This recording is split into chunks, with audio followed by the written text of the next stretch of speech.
Bonjour, nous allons déguster ensemble un Saint-Émilion Grand Cru, château Franc-le-Maine, des domaines Bardet, domaines qui sont situés à Vignonnet, dans le bas de Saint-Émilion, en dessous de Saint-Émilion, avec une proportion dans ce vin majoritaire de Merlot, hein, environ pour les trois quarts.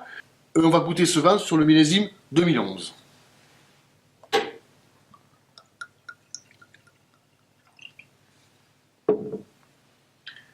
On a une belle couleur, assez dense malgré tout, avec des reflets un peu encore violacés sur la jeunesse du vin.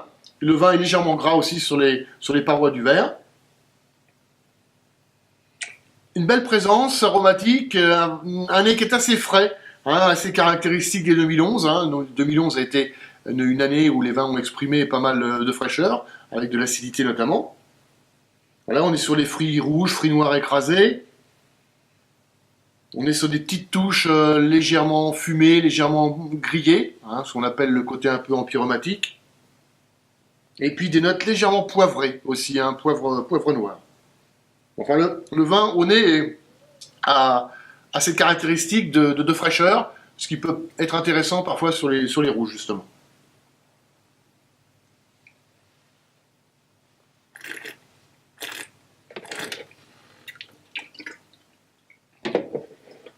Une belle attaque en bouche.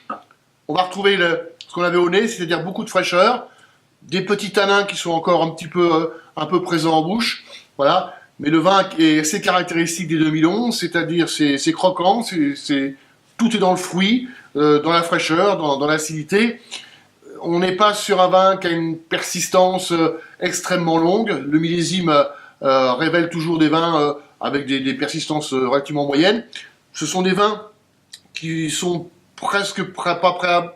Ce sont des vins qui sont pratiquement prêts à boire maintenant, sur des gardes moyennes, mais qui sont plaisants et qui vont être plaisants dans les 2-3 ans à venir.